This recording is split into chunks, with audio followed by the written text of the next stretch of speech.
el área de enfermería, ¿no? A la sala de internación, sala de enfermería.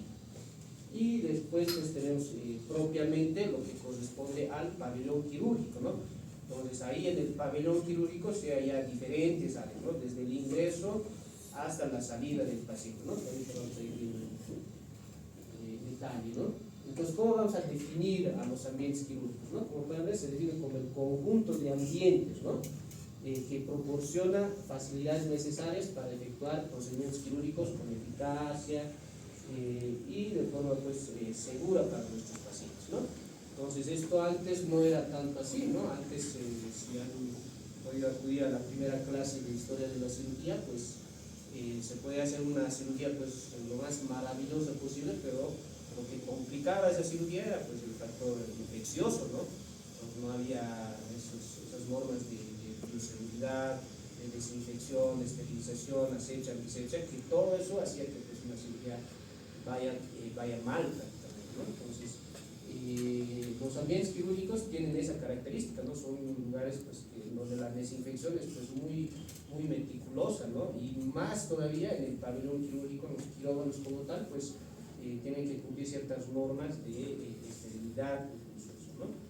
No es solamente limpiar, sino son pues, ambientes estériles prácticamente, ¿no? Para que las heridas no se infecten, no solamente las heridas, sino también pues, algún otro sistema, ¿no? Por ejemplo, las infecciones respiratorias siempre están ahí presentes, ¿no?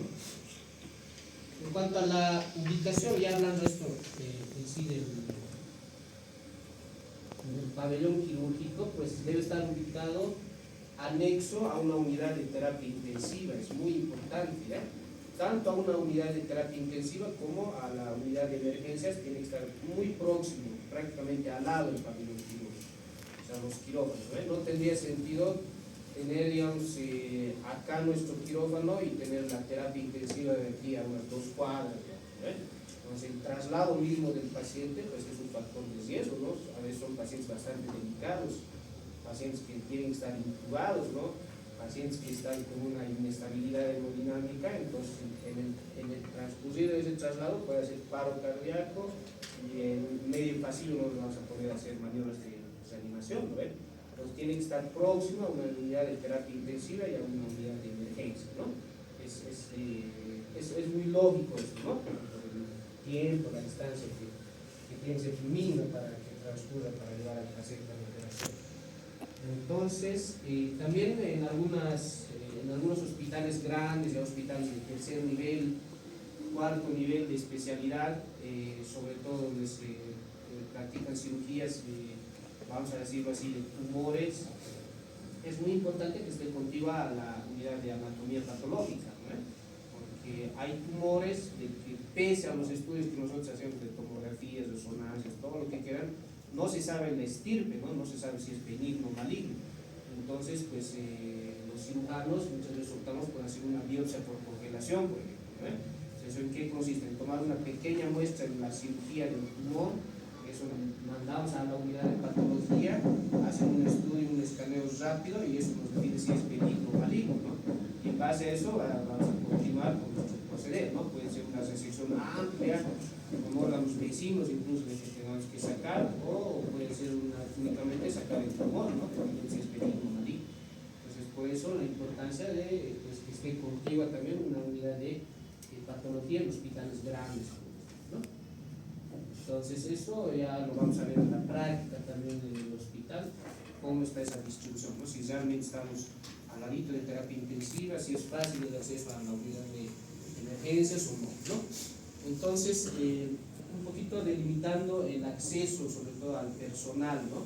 A las personas, ¿no? A los familiares, al mismo paciente y al personal que trabaja en el hospital, pues se divide el pabellón quirúrgico en 3 zonas, ¿ya? Una primera zona, que es una zona no restringida, como pueden ver, zona no rígida se la llama, zona negra, en el texto también lo refieren como zona verde, ¿ya? Entonces esta zona corresponde a los pasillos, al conocito donde se espera, ¿no? La salita de espera de los familiares, ¿no? Donde están esperando al cirujano que les dé la información de cómo es una cirugía, todo eso, ¿no? Entonces, a la sala de internaciones también corresponde esta estas áreas y al área administrativa también, ¿ya? Entonces es una zona no restringida, ¿ya? O sea, algunos libros lo refieren como una zona sucia incluso, ¿ya? O sea, por ahí están hablando los familiares, pacientes, todo el personal, entonces no necesita que tenga una desinfección, pues, o un estado de esterilización de esas áreas, ¿no? Pues van a estar caminando por ahí cualquier tipo de personas. Y luego viene una zona semirrestringida, ¿no? Semirrígida o zona gris que se llama, ¿no? Entonces en el hospital, en el texto lo refieren como una zona amarilla, por ejemplo, ¿ya? Esto en el bloque quirúrgico, en el pabellón quirúrgico, correspondería ya al ingreso hacia los vestuarios, por ejemplo, ¿no? Ahí nosotros vamos, cuando ya realizamos la práctica, vamos a entrar a esta área, por ejemplo, a cambiar, ¿no? Nuestra ropa de calle, nuestros mandiles, vamos a dejarlos ahí en los casilleros, vamos a dejarlos en los casilleros, en sus ropitas. Ahí también tienen que disponer de duchas, baños. Entonces ahí es donde vamos a cambiar la ropa, ¿no? Esta zona ya está restringida, por ejemplo, aquí ya no pueden ingresar los familiares, los administrativos, ya no ingresan, ¿no? Entonces, solamente personal autorizado, ¿no? Los cirujanos, todos los que conforman el equipo quirúrgico, ¿no? Para hacer el cambio de indumentaria, ¿no? A esta zona también puede corresponder o corresponde, perdón, corresponde la sala de recuperación posanestésica, ¿ya? En el hospital Valverde está ahí con un letrero grande que dice URPA, ¿ya? Unidad de recuperación posanestésica. Entonces, en esta unidad de recuperación posanestésica pues están camillas dotadas de monitores especiales, ¿no? Donde pasan los pacientes después de una cirugía y ahí se los controla, ¿no?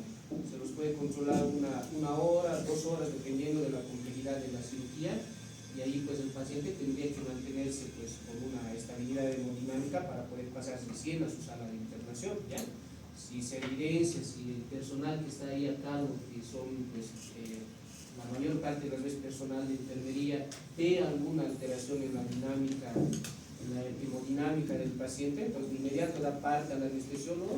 El anestesiólogo hace su evaluación y ve, ¿no? Puede ser problemas relacionados a la anestesia, puede ser problemas relacionados a la misma cirugía, sangrados en el postoperatorio, pueden ser reacciones alérgicas a los medicamentos, qué sé yo, ¿eh? Entonces esa sala está diseñada netamente para controlar a los pacientes después de una cirugía, ¿no? Entonces, como les digo, está dotada de cierto equipamiento. Ahí, como pueden ver, las camillas tienen soportes laterales, ¿no? Son pacientes que están todavía bajo el efecto de la anestesia, algunos se pueden desorientar, otros se pueden querer mover a un lado, a otro lado, se pueden caer, ¿no? Ya se han dado sus casos en algunos hospitales, ¿no? Que no cuentan con ese tipo de camillas, pues se caen, ya se producen traumatismos craneoencefálicos, o sea, en vez de solucionar su problema, agravan, peor, pero con otra cosa, ¿no? Entonces, la salita de cuidados posanestésicos, ¿eh? Pues corresponde al área gris, ¿no? Entonces, tenemos unos ambientes de aseo, ¿no? Donde el personal de limpieza prácticamente pues recoge todo lo que hemos usado durante una cirugía, ¿no? Vale decir, las batas, campos operatorios, todo lo que corresponde a ese material de tela prácticamente, y lo va a llevar a unos plásticos especiales que están pues provistos de esos plásticos rojos, ¿no? Algunos se van a volver a reutilizar, se pueden lavar, se pueden reesterilizar y reutilizar, ¿no? Y otros se los pueden desechar, ¿no?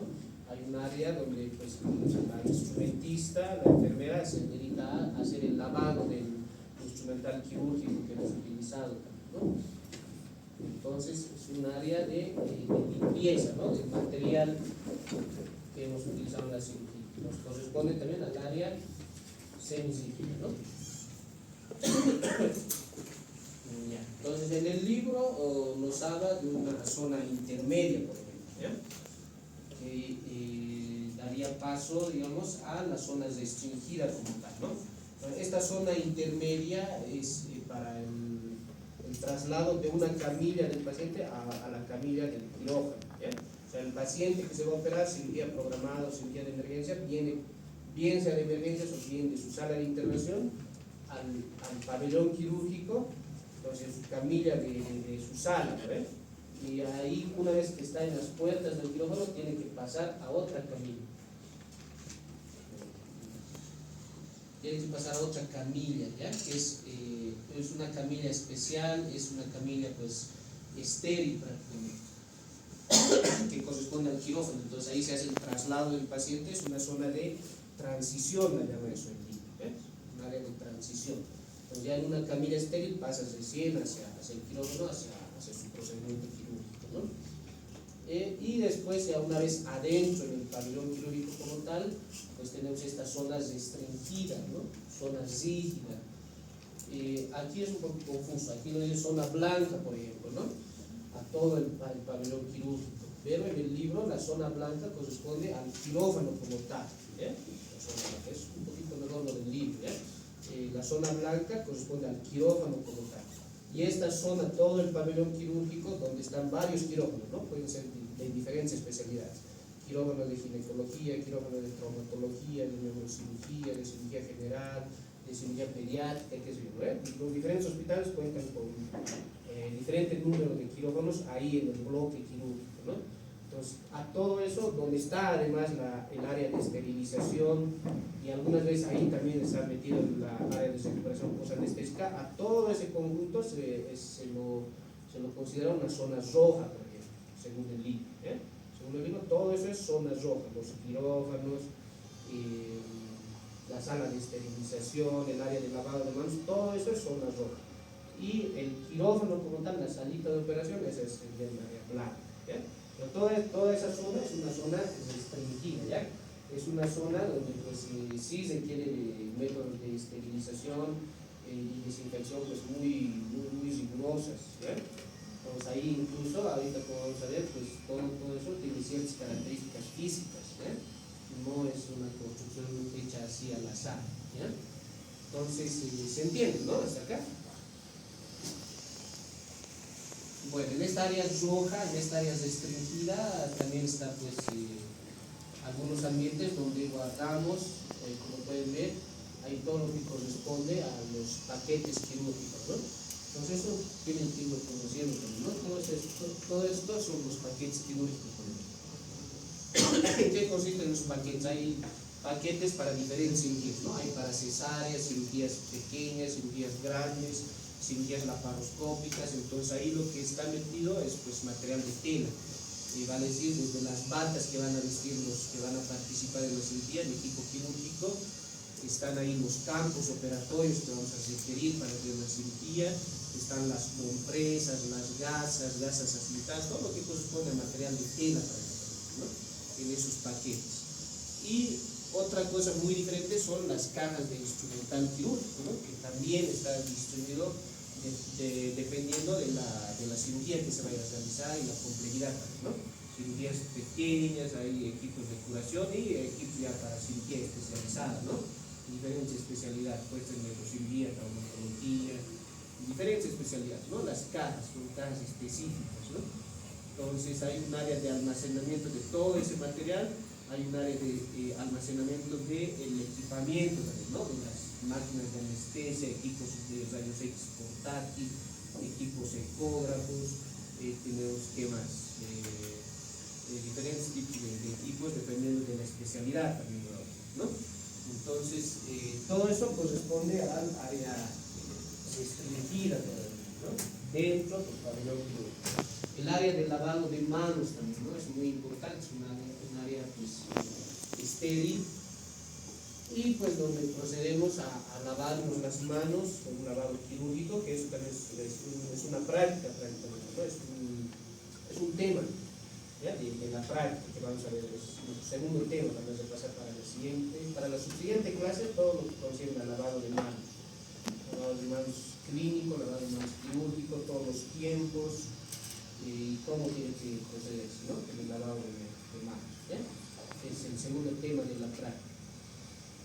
Entonces, el lavamanos, por ejemplo, tiene ciertas características, ¿ya? En nuestro medio, esto tiene que estar construido a una altura de 90 centímetros a 1 metro del piso, ¿ya? La caída del agua no tiene que permitir el rebote del agua para no mojarlo, ¿no? No tapar tiene una profundidad específica, todo eso, ¿no? Los grifos no son grifos normales, ¿no? Son dispositivos que se pueden activar con el codo, se activan algunos con la rodilla, otros se activan con el pie, otros son electrónicos, ¿no? En cuanto a la salida del agua, ¿no? Con el jabón lo mismo, ¿no? La mayor parte de los hospitales ya son dispositivos electrónicos, ¿no? Pones ahí la manita, sale el jaboncito y sale, los echan a lavar, ¿no? Entonces, también corresponde al área restringida, ¿no? Una vez que ya hemos hecho el lavado de manos quirúrgico, pues nos adentramos ya a lo que es el área blanca o el quirófano como tal, ¿no? Entonces ahí en el quirófano como tal hay, dependiendo de las diferentes especialidades, hay características generales y hay características específicas, ¿no? Entonces, en cuanto a las características generales, por ejemplo, siempre va a haber una mesa quirúrgica, ¿no? Esa siempre tiene que estar dispuesta en el centro del quirófano. ¿Ya? A cada lado de esa mesa quirúrgica, el libro dice, y también la bibliografía internacional, que tiene que haber por lo menos mínimamente un espacio de 2 metros para que pueda circular el personal. Después, en estas salas de quirófano, por ejemplo, no tienen que haber vitrinas. Si estuviera la necesidad de guardar algún material, alguna cosa, si es que van a haber vitrinas, tienen que estar empotradas en la pared. Empotradas, con puertas corredizas, tienen que ser herméticamente cerradas, selladas en las puertas, ¿no? No pueden haber vitrinas. Después, ¿qué más? Estas salas de operaciones no tienen que tener esquinas, así como es. ¿Ya? Van a ver cuando entremos aquí al hospital, van a ver que esto es ROM, ¿no? Terminación Roma. Pues, ¿para qué? Para evitar la acumulación de polvo, todo eso, ¿no? Contaminantes ahí. Y para favorecer también la limpieza, ¿no? Ese es el objetivo, ¿ya? Entonces, eso en cuanto a las características generales, ¿no? Y las lámparas de iluminación que usamos durante la cirugía son lámparas que están así, ¿no? Adosadas al techo, ¿ya? Llamas lámparas cialíticas y se pueden mover en diferentes ángulos, ¿ya? El mismo cirujano lo mueve o a veces el auxiliar, ¿no? Pues para pues, poder adecuar la luz al campo operatorio, ¿no?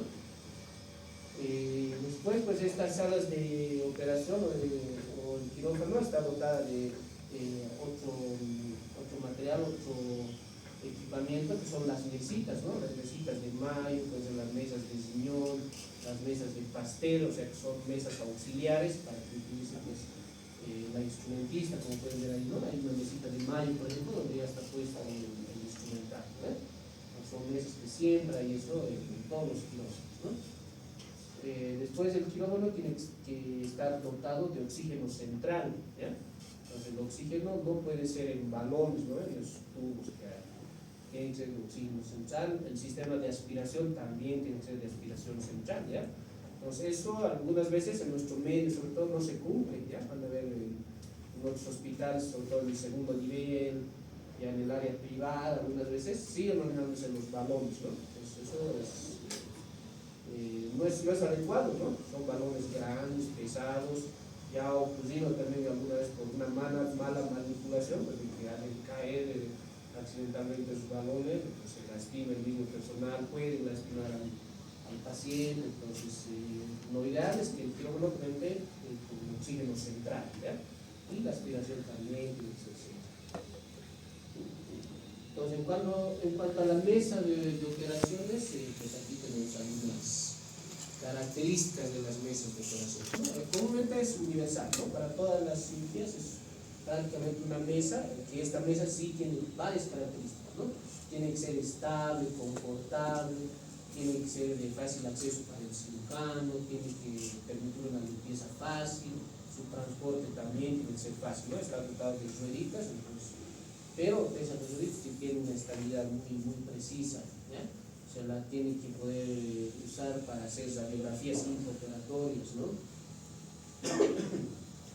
Y aquí tenemos la mesita estándar, ¿no? Como pueden ver, se puede, pues, o dispone de diferentes articulaciones, ¿no? Desde la cabeza hasta los pies, ¿no?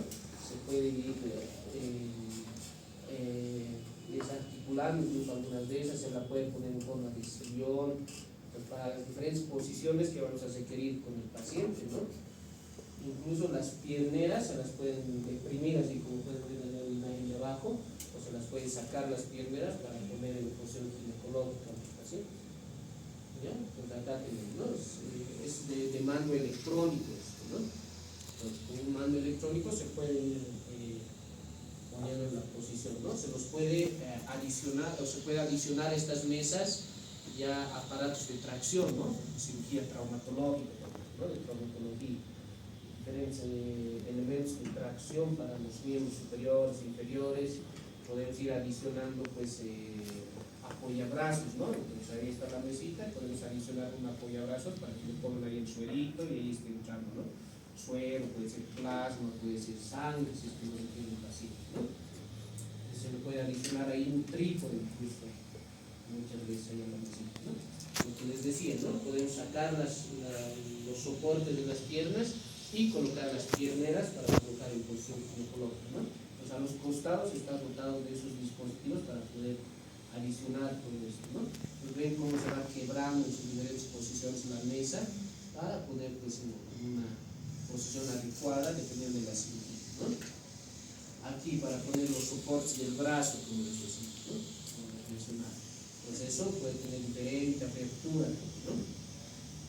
Pero son mesas muy dinámicas, como pueden ver, ¿no? Se le puede adicionar ahí un soporte para la cabeza en casos de cirugías o procedimientos quirúrgicos en neurocirugía, ¿no? Neurocirugía. Esta es la posición habitual en la que hacemos cirugía de abdomen, por ejemplo, ¿no? Los cirujanos generales, la mayor parte de los procedimientos quirúrgicos hacemos en esta posición, ¿no? El decúbito supino o el decúbito dorsal, ¿no? La mesa pues está prácticamente recta, ¿no? Posición ginecológica, por ejemplo, ¿no? Procedimientos de ginecología, ¿no? Y de proctología algunas veces también, ¿ya? En posición de Trendelenburg, por ejemplo, ¿no? ¿En qué caso se imaginan que podemos operar así a los pacientes?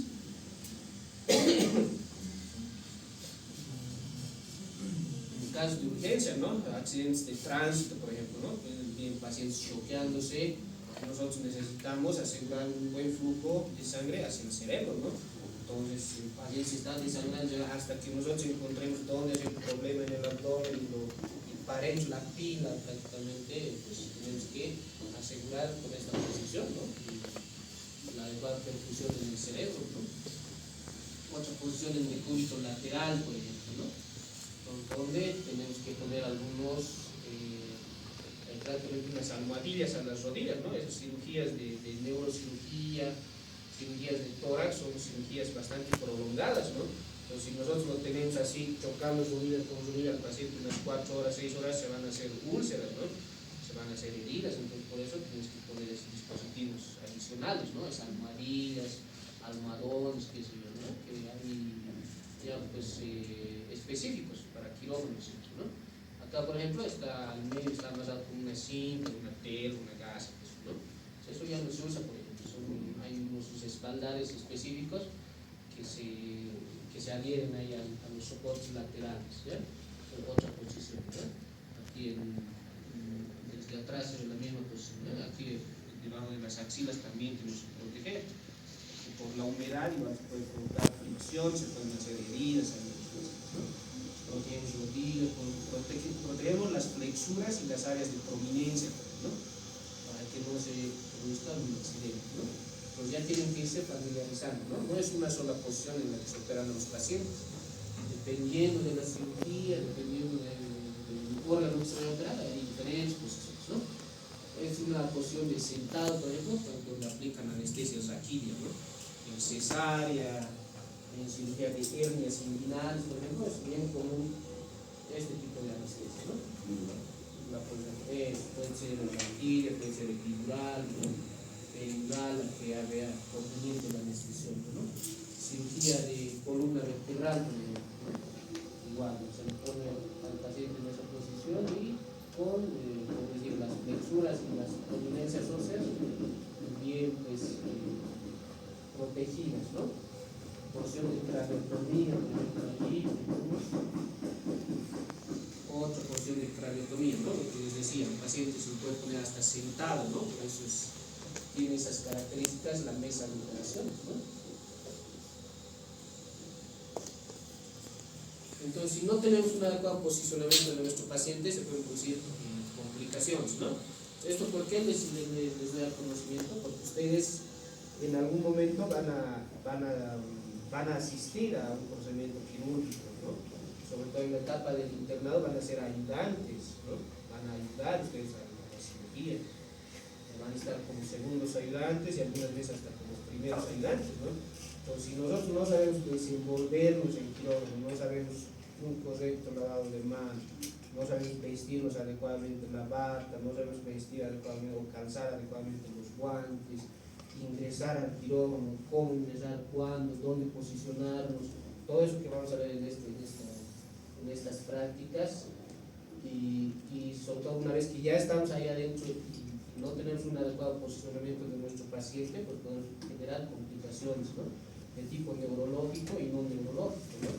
Las complicaciones neurológicas pueden ser cefalea, ¿no? Si nos prolongamos mucho, ustedes no ayudan bien, el cirujano se está distrayendo más en conseguirlos a ustedes, cosas de esas, se pierde el tiempo, entonces por la posición ahí prolongada del paciente se puede producir una cefalea occipital, ¿no? El paciente puede producir lesiones del tronco cerebral, puede producir neuritis, neuralgias, ¿no? Todo esto, ¿por qué? Porque el paciente uno está mucho tiempo en una sola posición, se ha prolongado la cirugía y algunas veces ahí se añade el factor del interno, ¿no? Eso es decir, ¿qué pasa? Los internos están cansados y se apoyan, empiezan a apoyarse ahí en el campo, ¿no? En el paciente, se apoyan, están dinero, ¿no? Entonces, aparte de esas complicaciones que ya tenemos por la posición, tenemos el factor del interno, ¿no? El interno cansado ahí está apoyando y produciendo más complicaciones al paciente, ¿no? Complicaciones no neurológicas, las cardiocirculatorias, por ejemplo, fenómenos de tromboembolismo, ¿no? Es bien habitual eso, ¿ya? Entonces, para prevenir el tromboembolismo, la cirugía tiene que ser precisa, rápida, los que están ayudando, los que están participando, tienen que tener el conocimiento adecuado a qué se están metiendo, ¿no? Y para evitar estas complicaciones, ¿qué es lo que se hace?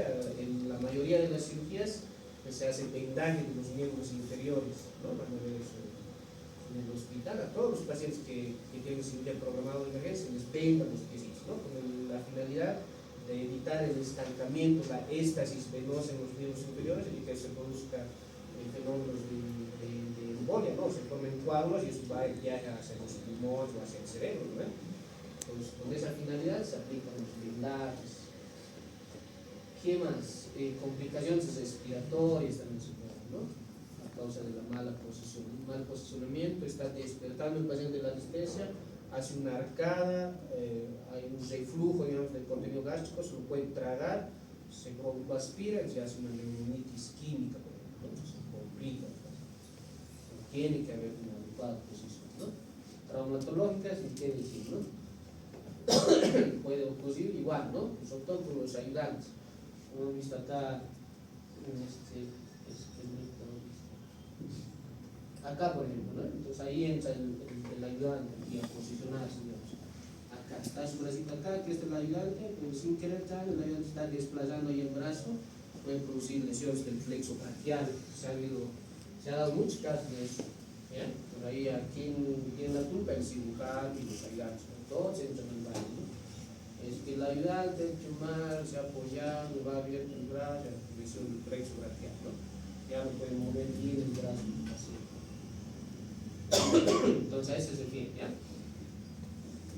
¿Qué más? En cuanto al equipamiento, pues tenemos el equipo de anestesia, ¿no? Sobre todo en pacientes con anestesia general, pues esta maquinita es prácticamente la que respira por el paciente durante toda la cirugía, ¿no? Entonces este equipo de anestesia, pues está provisto de un monitor especial donde se va monitorizando tanto el trazo electrocardiográfico y los parámetros vitales, ¿no? Se va controlando ahí la presión arterial, la frecuencia cardíaca, la frecuencia respiratoria, la saturación de oxígeno, todo eso se va controlando, ¿no? Con el equipo de anestesia. Ahí tienen los cajoncitos donde se guardan todos los medicamentos anestésicos, ¿no? Entonces el anestesiólogo dispone además de un laringoscopio, ¿no? Para poder proceder con la intubación del paciente, ¿no? Tubos endotraqueales. Si es difícil hacer la intubación endotraqueal, se puede echar mano de las mascarillas faciales o las máscaras laringes, ¿no? Es un poquito ya más de especialidad, es decir, ¿no? De las fisiologías que ya no van a... ¿Ya? Entonces aquí tenemos por ejemplo los tubos endotraqueales, hay de diferentes diámetros, diferentes longitudes, dependiendo del paciente, ¿no? Hay desde tubos para pacientes pediátricos hasta pacientes adultos, ¿no? Las máscaras faciales, ¿no? Donde hacemos el aporte de oxígeno, donde el anestesiólogo hace el aporte de oxígeno al paciente, ¿no? Y aquí al paciente está intubado, ¿no? Entonces, la máquina de anestesia es la que respira por el paciente durante toda la cirugía, ¿no? Entonces eso también conlleva complicaciones, ¿no? Estamos invadiendo la vía respiratoria. Si nosotros nos prolongamos en una cirugía, eso puede significar pues, adquirir alguna infección respiratoria para nuestro paciente, ¿no? Por eso el procedimiento quirúrgico nuevamente tiene que ser preciso y rápido, ¿no? Ya. Y aquí el mobiliario, lo que les decía, ¿no? Las mesitas de mayo están dotadas con un soporte lateral que se puede subir, puede bajar, tiene ruedas, tiene un marco para poner ahí la charola prácticamente, y lo usa más que todo la instrumentista, ¿no? Tenemos este equipamiento de electrocauterio, ¿no? O el electrobisturí. Entonces eso nos ha ayudado bastante a los cirujanos, ¿no? Antes se hacía con bisturí frío directamente y se aplicaban ligaduras, ¿no? Empezaba a sangrar, teníamos que ligar uno por uno los vasitos. En cambio, con el electrobisturí, pues con eso ya puedes propiciar un corte y se está sangrando, a la vez podemos ir coagulando ahí con el mismo lapicito del electrobisturí, ¿no? Eso nos facilita mucho el tiempo, sobre todo, ¿no? El tiempo, pero tampoco se puede abusar mucho del electrobisturí, ¿no? O sea, vasos de mediano calibre o de gran calibre, o sea, necesariamente tenemos que hacer ligaduras, ¿no? Ligaduras, vamos a estar quemando, ¿no? Todo eso, pues, produce tejido desvitalizado. El tejido desvitalizado se puede sobreinfectar, la sobreinfección lleva a abscesos, ¿no? Abscesos, cuando se expulsa, entonces es complicado. Entonces hay indicaciones para usar el electrobisturí, ¿ya? Y cuando no se puede, tenemos que ligar, ¿no? Entonces lo que ustedes van a aprender, ¿no? Van a aprender a ligar. En algún momento, como les digo, les va a tocar hacer una buena ligadura, les van a pedir que hagan ligadura, ¿no? Entonces, ahí en pleno paciente, ahí con la panza abierta, si no han hecho una buena práctica, no saben cómo hacer la ligadura, se van a poner nerviosos, ¿no? En vez de ayudar, pueden empeorar la situación para el paciente, ¿no? Tenemos el equipo portátil de rayos X, ¿no? El megatoscopio, ¿no? El megatoscopio es donde ponemos las placas radiográficas, las tomografías, ¿no? Eso tiene que estar empotrado ahí en el quirófano, ¿no? Tenemos que estar viendo, algunas veces planificamos una cirugía, tenemos que ver ahí en los estudios que tenemos, ¿no? De tomografía, en qué segmento del hígado había estado el tumorcito, el absceso, el quiste, ya se correlaciona, lo que estoy viendo, tengo que venir a buscar por acá. Tenemos que disponer de un megatoscopio allá dentro del quirófano, ¿no? En cirugía general y en traumatología, el equipo de rayos X portátil, ¿no? Muy importante, para ir viendo cómo están quedando ahí las placas, los tornillos, todo lo que son los traumatólogos, ¿no? Entonces, en cuanto a las características físicas del quirófano como tal, como les decía, pues el área que se maneja, pues habitualmente es de 38 metros cuadrados que disponer, ¿no? Las paredes, los techos deben ser de superficie lisa, material puro, no poroso, ¿no? Para evitar que se acumule ahí el polvo. Tiene que ser resistente al fuego, impermeable, resistente a manchas, no tienen que haber grietas, tienen que ser de fácil limpieza. La altura del techo tiene que ser hasta unos 3.3 metros, ¿no? Para dar paso a las lámparas, ¿no? A las lámparas elípticas. El piso tiene que ser resistente, ¿no? Son equipos bastante pesados muchas veces que se manejan, entonces pues, no tiene que agrietarse fácilmente, ¿no? No tiene que rajarse el piso. Tiene que ser conductor moderado de la electricidad, ¿no? Algunas veces al hacer una peritonitis, por ejemplo, hacer un lavado de la cavidad abdominal, cae solución al piso, entonces hay un cablecito ahí suelto, puede ser electrocutarnos, ¿no? Entonces tiene que tener esa característica, el piso tiene que ser pues prácticamente no conducir, ¿no? Energía eléctrica. Las puertas comúnmente son de disposición de dos puertas, ¿no? Aquí hay una mitad, aquí hay otra mitad. El ancho de esa puerta tiene que ser pues, lo suficiente para que pueda transcurrir por ahí fácilmente la camilla, ¿no? El hecho de entrar y el hecho de que se cierre y se abra tiene que ser el dispositivo el vaivén, o sea, tiene que poder abrirse y cerrarse hacia adentro y hacia afuera, es el vaivén. Tiene que estar herméticamente cerrado, sellado hacia el quirófano, y pues puede tener una pequeña ventana que también tiene que estar herméticamente cerrada, ¿no? Para ver por ahí por fuera, para comunicarse con el personal, ¿no? ¿Qué más? Las puertitas. Bueno, eso en la práctica vamos a ver cómo se ingresa en la puerta de nivel, ¿no? En cuanto a la temperatura, pues la temperatura que tienen que disponer los quirófanos está entre unos 18 a 22 grados centígrados, ¿ya? Esa es la temperatura promedio. Y la humedad tiene que ser entre 50 hasta 55% máximo de humedad. ¿Ya? La iluminación, pues, está provista por las lámparas que están adosadas al techo, ¿no? Por las lámparas cialíticas, como mencioné.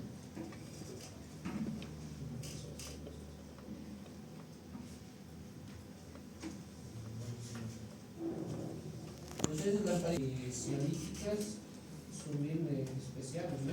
Se pueden mover en diferentes ángulos, como les decía. Se puede graduar incluso la luz, la intensidad, ¿no? Se puede poner luz más fuerte, más débil, se lo puede enfocar a un solo punto, se lo puede hacer dispersa. Al centro tiene un mango de agarre, de soporte, donde se lo puede poner un mango estéril, y pues el cirujano es el que manipula a gusto, ¿no? La luz. Si no se dispone de eso, pues el circulante, el auxiliar, tiene que manipular y poner la luz de acuerdo a los requerimientos del cirujano, ¿no?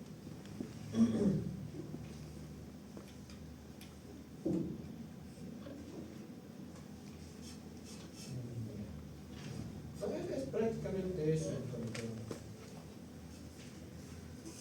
al guión, a las áreas quirúrgicas, ¿ya? Pues después es el instrumental, lo que tengo aquí. Eso prácticamente vamos a ver cuando veamos el tema netamente de instrumental quirúrgico, ¿ya? Entonces, hasta aquí quedaremos, ¿ya? Pues yo creo que está más claro, ¿no? O sea, no hay donde perderse, es un tema más práctico en sí, ¿no? Más práctico desde el conocimiento, que lo vamos a hacer el día domingo ya en el hospital. Pues para eso necesito que vengan ya con la indumentaria que les he mencionado, ya con sus pijamas también, y vamos a ingresar, ¿ya? Los quirófanos les voy a mostrar en vivo así como está, ¿no? Si se cumplen esas características físicas, todo el equipamiento, el mobiliario, las áreas, ¿no? Pero para eso tienen que venir leyendo también, ¿no? Vengan leyendo lo del librito, con dos horas, creo que son 2, 3 horitas, son temas cortos, y sacarles provecho, ¿no? Ahora es donde ustedes pues tienen que hacer preguntas, resolver dudas en cuanto al desenvolvimiento del quirófano y de las áreas quirúrgicas, ¿ya? Muy bien, ¿alguna duda, pregunta?